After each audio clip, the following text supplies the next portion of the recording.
What's up, guys? Dante, aka Game King Fan of All Games here, and I'm back finally giving you yet another Dramascripted Saturday. And if you're new to Dramascripted Saturday, this is a wrestling YouTube show where I give you all the most notable things that happened in this past week of wrestling. But how I start off with every Dramascripted Saturday, I start off with the ratings, and we have Raw with 1.59 million, we have NXT 2.0 with 688,000, and we have the Grand Slam Wednesday Dynamite with 1.04 million.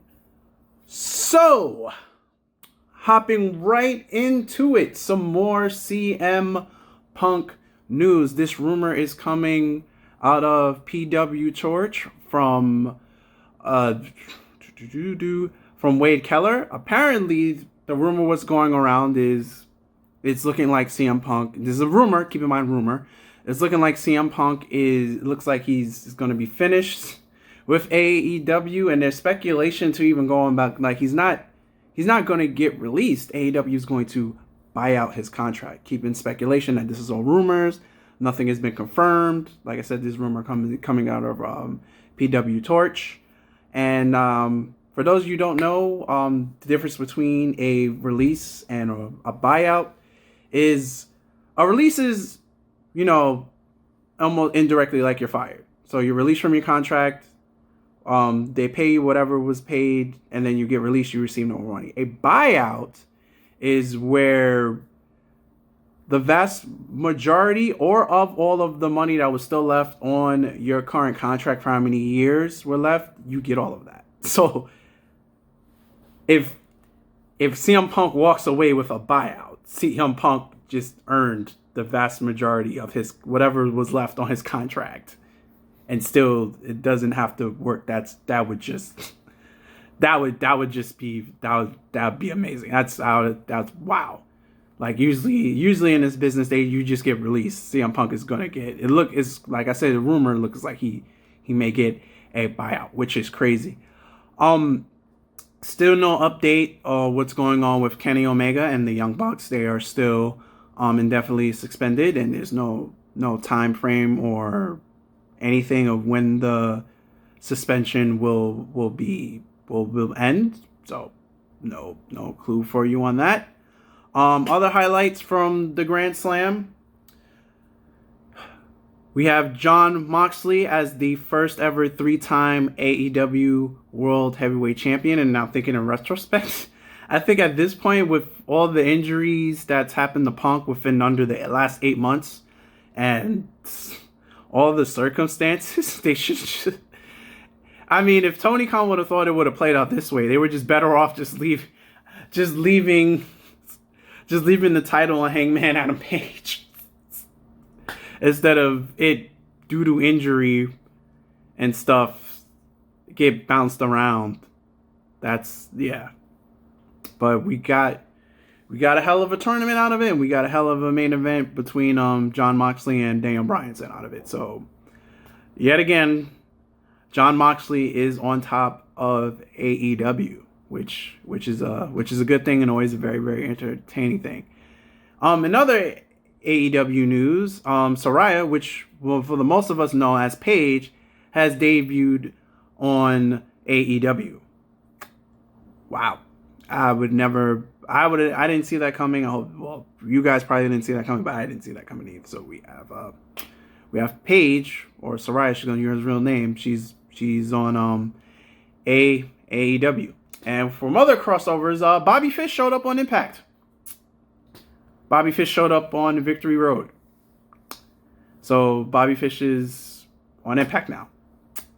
Yeah, and he said a couple of things hinting some stuff at CM Punk. I'll leave the link into the below where you could see his first promo on Impact Wrestling. And now we get into the WWE things. The Bloodline kicked off SmackDown, and we thought it seems that with Roman Reigns was there, the kicked off, and Roman Reigns said, "Hey, I don't want to see you in a Bloodline t-shirt anymore." He ordered Jey Uso to rip the t-shirt off.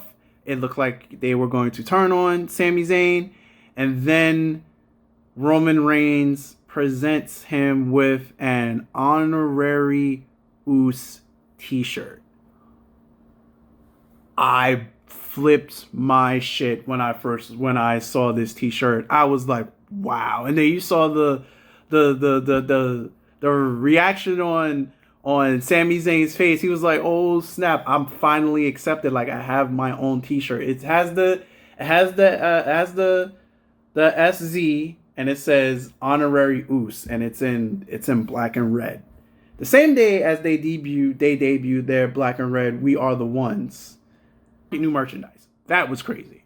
I may pick up an honorary Uce t-shirt. I don't know. I may just say, because that whole segment, that whole thing was just I think it was just pure fire. And then, you know, we had to cut back to a Sami Zayn segment backstage. Madcap Mosh and Ricochet tried to joke on Sami Zayn. He was like, you know, you're not really part of the bloodline. They're just playing with you. And then Solo comes out and beats the holy fuck out of both of them. And then Sami Zayn was like, well, I was about to do that. And then, you know, like next week, you get a tag match. Sami Zayn and Solo versus Madcap Mosh and Ricochet. So, I mean, the bloodline is expanding. Now they got 2 tag teams. This is great. Like, it seems like WWE can do no wrong at this point ever since Triple H took over full control of creative. Like, it's wonderful. Then we have another major thing that happened on SmackDown. Then we had Drew McIntyre come out. He challenged Karrion Kross to a strap match at Extreme Rules. Then Karrion Kross's music hit. Scarlett came out. It was a distraction. Drew knew it was up. He turned around. He hit Karrion Kross as he tried to sneak up behind him. Then he started beating on him. He got him into the corner. Scarlett threw her body in front of him to get Drew McIntyre to stop. Drew McIntyre stopped, and then it looked like Scarlett reached into her skirt, grabbed like a mace or something. It was supposed to be a fireball. It botched, but Drew McIntyre kind of played off like he got sprayed with mace. Karrion Kross tried to run at him, only to get spine bustered. This was a really bad attempt to beat the holy fuck out of Drew McIntyre. They failed so many times during this segment, but Scarlett just low blow Drew McIntyre, and Karrion Kross choked him out for the second straight week in a row. So look at all of that work that both Scarlett and Karrion Kross had to do just to choke Drew McIntyre out for the second straight week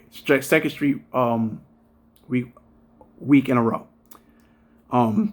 So that's gonna lead to a match. Well, yeah, it's a strap match that's going to be at Extreme Rules.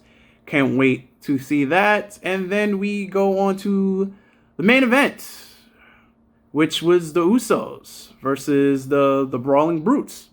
And a fantastic brawl match. We had everything going in motion. We had Sami Zayn being the biggest hype man of the year award. Has to go to that man. Hyping up the bloodline like it's the best thing in his life, which it literally is. Like, it looked like it is the best thing in his life right now.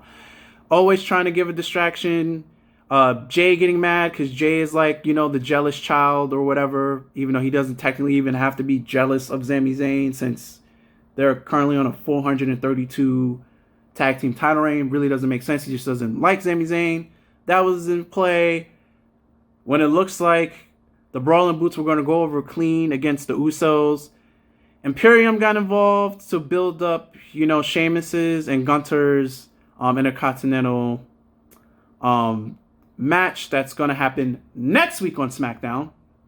So can't wait to see how that match is going to go, because in the last Premium Live event, that match was outstanding at the Castle, and now they're going to do it again at SmackDown for free, which that's going to be crazy. And then after the distraction, the Usos cleaned up house and they retained, and now at this time and moment, now they're 433 days as tag team champions. I think at this point they're going to beat the New Day's streak, which was 484 days. I think they're gonna break it. I don't see Raymond losing that title till WrestleMania, and I at this point I don't see the Usos probably losing the tag titles until WrestleMania either. Just have the great apocalypse of the bloodline. Just have it all collapse at WrestleMania at this point. Everything is too good right now for the bloodline to just break it up and have everybody lose everything now. They're probably going to save everything for WrestleMania. So that's all I have in this past week of wrestling. All the notable news. Oh, and Chris Jericho is ROH champion. I don't know why they had Chris Jericho on Grand Slam go over Claudio. I don't agree with that, but it is what it is. Chris Jericho just wins world champions everywhere he goes. Just keeping up that storyline. But that's going to wrap this up for this week's Dramascripted Saturday. If you like what you have witnessed, please remember to rate, comment, and subscribe. And it'll always be a Dramascripted Saturday. Probably on a Saturday, or probably on the weekend, or probably the next weekend above if I miss one. But as always, I'm Dante, Game Fiend, Fiend of all games. And I'm out of here. Later. And peace. Be safe, everyone.